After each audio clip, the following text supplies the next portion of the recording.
Spider-Man 1981. Spider-Man does whatever a spider can, again. But this time, it's the 1980s, baby. And that means neon colors, big hair, and synth music. The Spider-Man 1981 cartoons were like a time capsule of that decade. The animation was a bit smoother, the villains were a bit cooler, and Spider-Man's costume had more lines than a geometry textbook. But it was still the same old Spider-Man with his witty remarks and wall-crawling shenanigans. You might be shocked to learn that the Spider-Man 1981 cartoons were co-produced by Marvel Productions and Saban Entertainment. That's right, the same folks who brought us Power Rangers also had a hand in bringing our friendly neighborhood Spider-Man to the small screen. It's like Spider-Man was secretly a Power Ranger all along. Spider-Man and His Amazing Friends, 1981. Spider-Man and His Amazing Friends, a cartoon that proved that 3 is definitely not a crowd. In this show, Spider-Man was joined by his superpowered roommates Firestar and Iceman. Together, they fought villains and saved the day with the power of friendship. The animation was brighter and more colorful than ever, and the characters were more fleshed out than a Thanksgiving turkey. Not many may know that Spider-Man and His Amazing Friends was the first cartoon to feature a team-up between Marvel superheroes. Before the Avengers, before the X-Men, there was Spider-Man and His Amazing Friends, paving the way for the superhero team-ups we love today.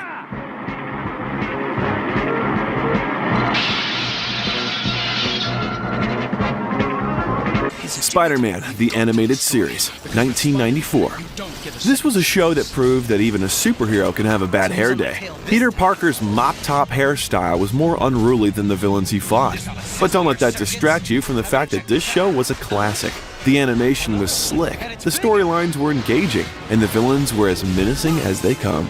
It's a little-known fact that Spider-Man, the Animated Series, holds the record for the longest-running animated Spider-Man adaptation, with 5 seasons and a whopping 65 episodes. Peter Parker swung through the New York skyline for a whopping 5 years, giving us some of the most memorable moments in Spider-Man cartoon history. But thanks to my spider tracer, I'm sure gonna know where you're headed.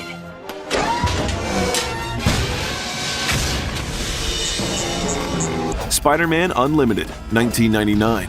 Spider-Man Unlimited, the animated series that took the friendly neighborhood Spider-Man out of his comfort zone and into the wacky world of Counter-Earth. It's like Spider-Man was on a gap year, exploring new lands and battling mutated beasts. The animation was slick, the action was intense, and the theme song was, well, let's just say it was an acquired taste. It's worth noting that Spider-Man Unlimited was cut short due to a change in Marvel Studios' leadership. The show was left on a cliffhanger. Peter Parker stranded on Counter-Earth. Talk about a missed opportunity for a Spider-Man Lost in Space spinoff. I'd wind up stuck on a planet where humans are considered no better than cockroaches. And who thought I'd actually make friends on this rock? Naoko, Shane, Karen. Even Jameson's turned out to be an okay guy. Spider-Man, the New Animated Series, 2003. Spider-Man, the New Animated Series, swung onto our screens in 2003, proving that you can teach an old web-slinger new tricks. The show featured sleek 3D animation and a revamped theme song that made you want to don your own Spidey suit and start climbing the walls. The storylines were darker and edgier than previous Spidey cartoons, but that didn't stop the show from delivering laughs and heartwarming moments. But that's not all. This show also featured a guest appearance from Stan Lee, the legendary co-creator of Spider-Man. Lee voiced a character named Stan, who was a self-proclaimed genius and Spidey fanboy. It's safe to say that Lee's cameo added a little extra marvelous magic to an already fantastic show. The Spectacular Spider-Man, 2008. This animated series managed to make the wall crawler even cooler than he already was. The show premiered in 2008, and it was a hit with fans and critics alike. The animation was slick, the writing was sharp, and the voice acting was top-notch. It's like Spider-Man had finally graduated from high school and moved on to college-level superheroics. But the happiness was short-lived. It was canceled after only 2 seasons, despite having plans for a 3rd. The show ended on a cliffhanger, leaving fans clamoring for more. But hey, at least we got to see Spider-Man take on the Sinister Six and the Green Goblin before the series swung off into the sunset. Man, this is a sweet ride. Why did you defend that thief, Osborn? Uncool! Do you know what these spider suits cost? Never fought anyone like this group of bozos. And one thing I know for sure, I can't let Harry lose his dad the way I lost Uncle Ben. Surf's up! Woohoo! Marvel's Spider-Man, 2017. Marvel's Spider-Man proves you can teach an old web-slinger new tricks. Again. The show premiered in 2017, and it brought with it a fresh take on Spider-Man's origins and storylines. The animation was sleek, the humor was on point, and the action was epic.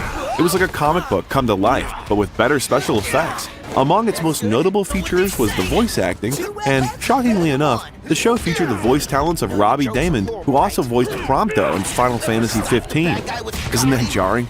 Daymond lent his pipes to both a lovable, spiky-haired video game character and to the web-slinging hero we all know and love. Talk about range. Stinger. We're still live on TV.